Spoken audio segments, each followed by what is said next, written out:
nós temos o sistema didático, certo? Que é formado pelo professor, pelo saber e pelo aluno, ok? E o que é que acontece? No sistema didático, nós temos o estabelecimento do contrato didático, ok? Então, nós temos o sistema didático e nós temos, nesse sistema didático, o contrato didático.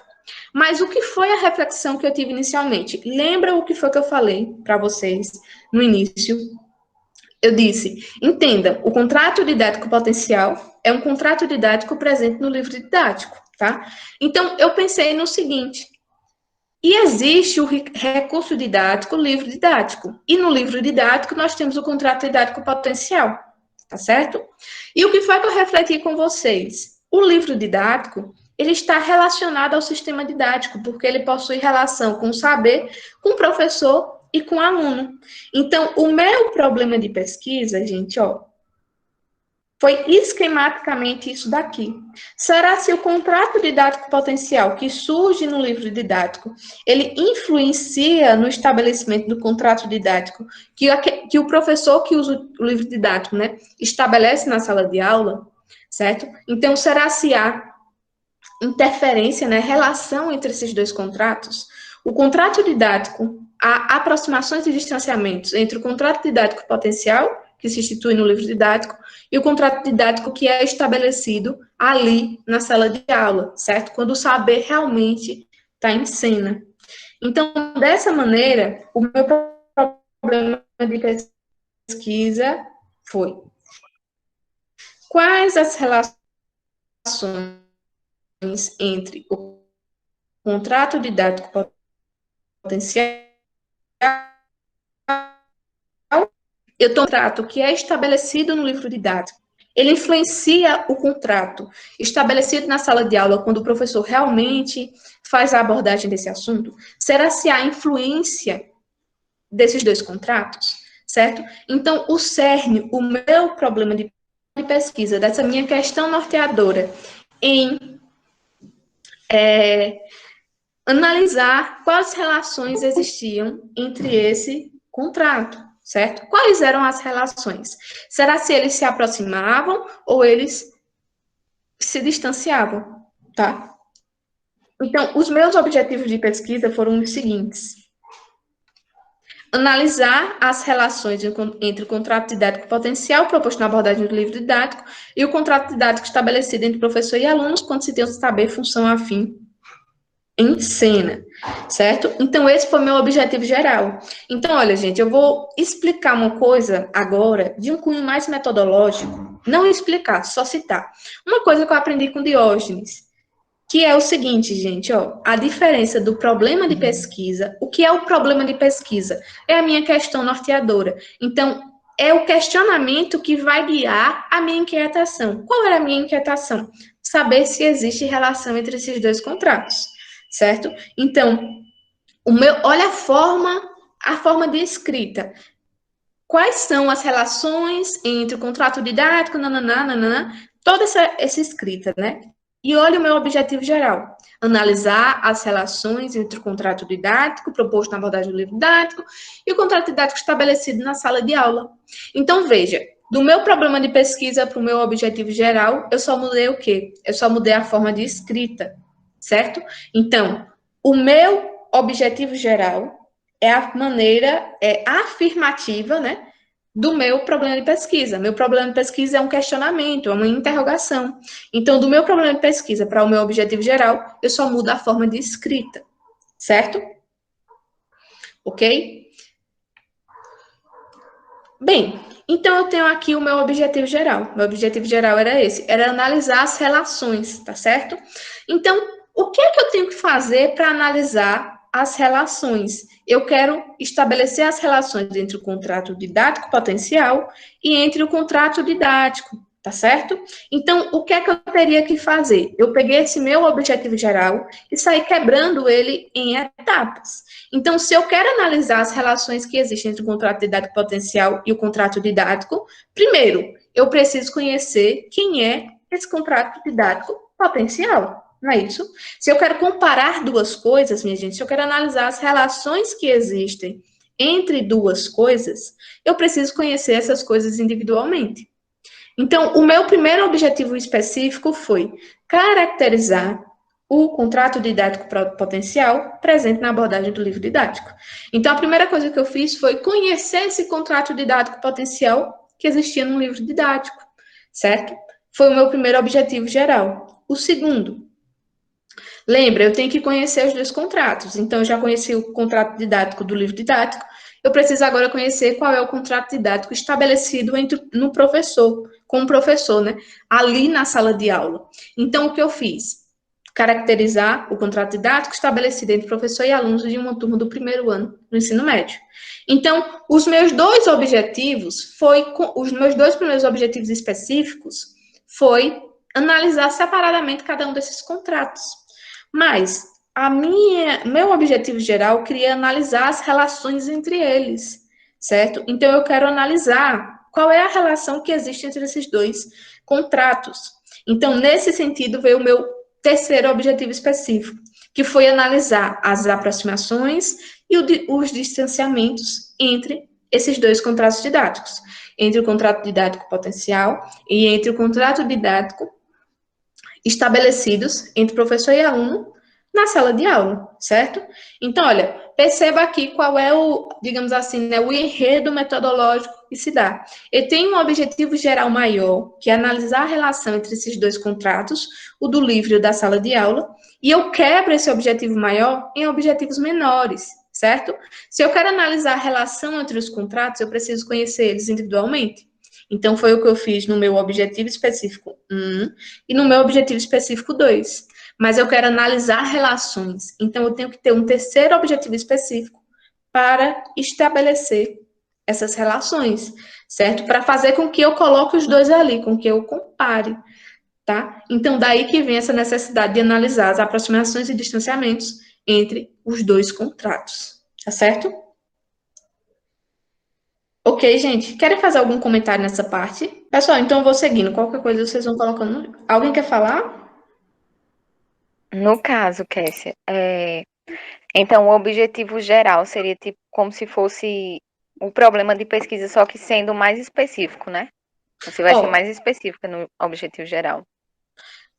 a questão aqui, ó, o problema de pesquisa é a questão que vai nortear você. Então, a relação que há entre problema de pesquisa e objetivo geral é realmente a forma de escrita. Porque o meu problema de pesquisa, ele é uma questão, tá certo? Ele vai incitar a minha dúvida. Então, a dúvida que eu tinha era analisar quais eram as relações entre os contratos. Realmente investigar quem são essas relações. E para mim investigar, eu tenho que analisar, tá certo? Então, o problema de pesquisa é a pergunta e o objetivo geral é a afirmação. Então, a relação entre esses dois é realmente problema de pesquisa na interrogativa, interrogativa, né? E o objetivo geral na forma afirmativa. Então, até perceba que, de um ponto de vista de escrita mesmo, eles são escritos da mesma maneira. A única coisa que há é a mudança, que no problema de pesquisa eu tenho aqui os quais, e no objetivo geral eu tenho o analisar. Certo? Entendi. Obrigada. Por nada.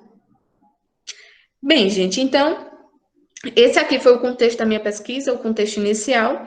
E, para mim dar conta disso, eu precisava estudar o contrato didático e eu precisava estudar o contrato didático potencial. Então, vem aqui Então, vem aqui a minha fundamentação teórica, que a gente vai discutir um pouquinho sobre essa questão do contrato didático e o contrato didático potencial. O conceito de contrato didático foi proposto por Brousseau e é um elemento teórico da teoria das situações didáticas. Então, olha, gente, quem quer fazer pesquisa a respeito de contrato didático, essa daqui é aquela frase chavona que sempre tem, porque a definição, né, a citação de Brousseau em que ele define o que é o contrato didático. Então, ele diz: um conjunto de comportamentos do professor que são esperados pelo aluno e um conjunto de comportamentos do professor, do aluno que são esperados do professor, certo? Esse contrato é um conjunto de regras que determinam uma pequena parte explicitamente, mas, sobretudo, implicitamente. O que cada parceiro da relação didática, entendeu aqui como parceiro da relação didática, professor e aluno, deverá gerir e aquilo que, de uma maneira ou de outra, ele terá que prestar contas diante do outro. Esse sistema de obrigações recíprocas se assemelha a um contrato. E o que nos interessa é o contrato didático, quer dizer, a parte do contrato específica ao conteúdo, o conhecimento matemático visado, certo? Então, essa definição, ela engloba muitos aspectos referentes ao contrato didático, ok? Então, o que é que Brousseau diz que é o contrato didático? O contrato didático se embasa nas expectativas que o professor tem em relação ao aluno e que o aluno tem em relação ao professor. E essas expectativas, elas geram regras, certo? Então, essas regras, elas podem ser explícitas e essas regras, elas podem ser implícitas, tá? Só que o contrato didático, ele é gerido, né, sobretudo na parte implícita, tá? Então, o que é a regra explícita? Só retomando, é aquilo que a gente enuncia explicitamente. Então, por exemplo, na hora de traçar o gráfico de uma função afim, você dizer, olha, gente, toda vez que você estiver atribuindo valores ao x, né, a nossa variável independente, você sempre atribua valores entre -2 e 2, que são regra de contrato que eu acho que já é uma coisa bem institucionalizada, né? Quase todo professor de matemática faz isso. Atribui valores entre -2 e 2. Então, veja, eu enuncio isso. Então, eu estou instituindo uma regra explícita, porque eu estou falando de maneira explícita, certo? E também tem essa parte implícita, gente. E o que é implícita? É aquilo que fica nas entrelinhas, é aquilo que não é dito de maneira explícita, certo? Que é instituído por meio daquela regularidade, que o professor faz tanto, que o aluno já cria a expectativa que toda vez ele vai fazer aquilo. Então, por mais que o professor ele não enuncie que os valores para serem atribuídos à variável x são valores entre -2 e 2, mas toda vez que ele está traçando o gráfico ali, ele atribui valores entre -2 e 2, certo? Então, o aluno ele já vai estar esperando, ele cria a expectativa de que ele sempre vai atribuir valores de -2 a 2, certo? Mas não foi explicitamente dito, foi instituído de maneira implícita, ok? A outra parte da citação é que o contrato didático ele é específico ao conteúdo, certo? Então, gente, isso aqui mata aquela ideia de que contrato didático é regra de convivência, aquilo que eu falei inicialmente. Isso não se aplica. O contrato didático ele nunca é uma regra de convivência só estabelecida entre a relação professor e aluno. Ó, relação de professor e aluno é uma coisa pedagógica. Certo? E essa relação aqui, ó, de saber, professor e aluno, essa tríade é o que nós chamamos de didático. Certo?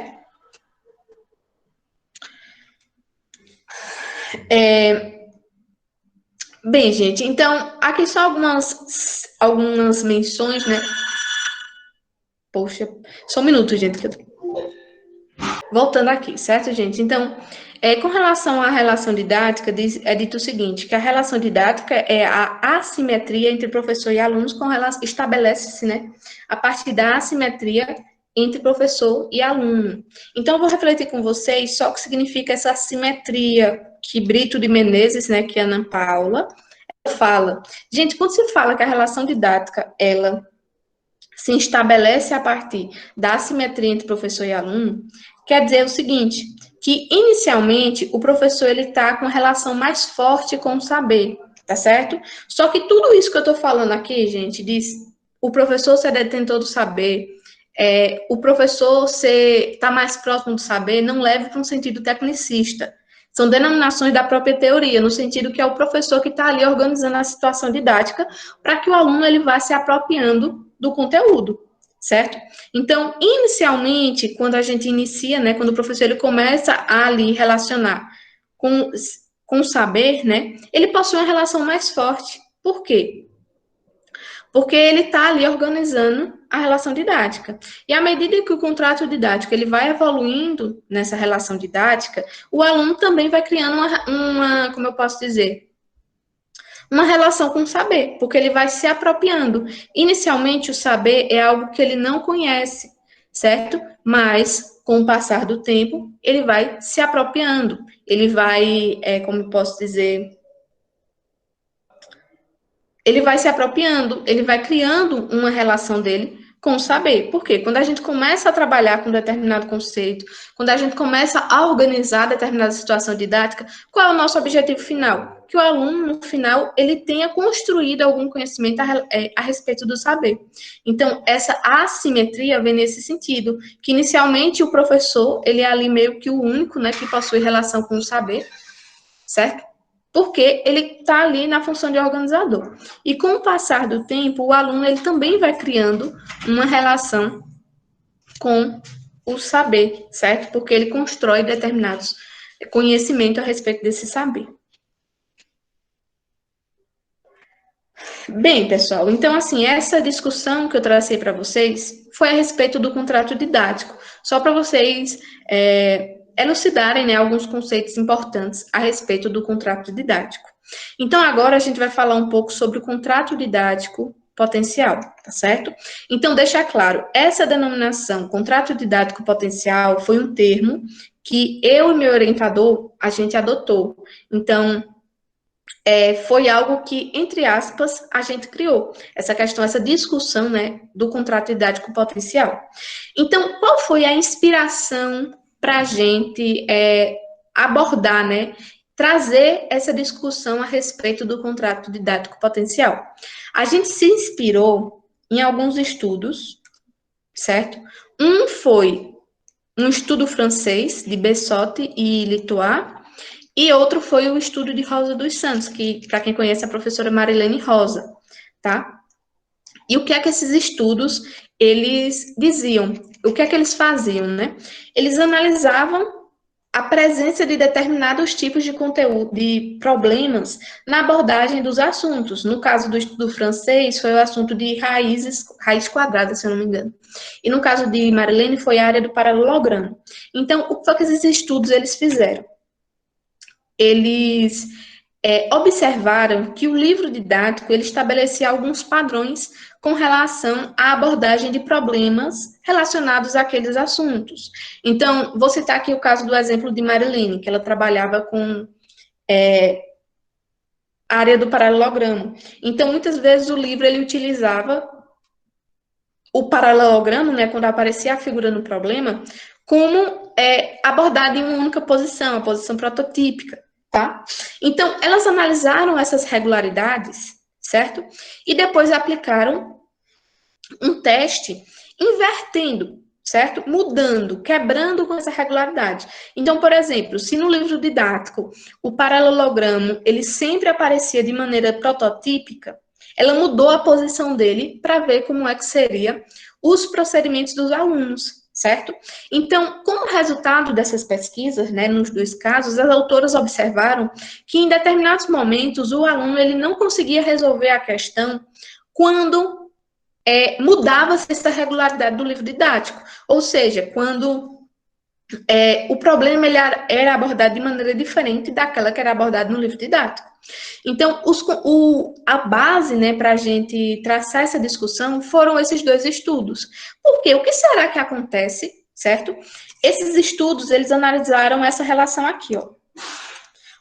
Aluno e livro didático, certo? Deixa eu botar aqui, não é melhor assim. Livro didático e aluno. E eles estabeleceram uma certa relação entre o livro didático e um aluno. Ou seja, quando a gente muda a perspectiva, quando a gente trabalha de uma maneira diferente do livro didático, muitas vezes o aluno ali, ele trava, ele não consegue resolver. Então, a gente começou a refletir. Então, até no trabalho de Marilene, ela trabalha com esse conceito de regras de contrato, né? O que seriam regras potenciais.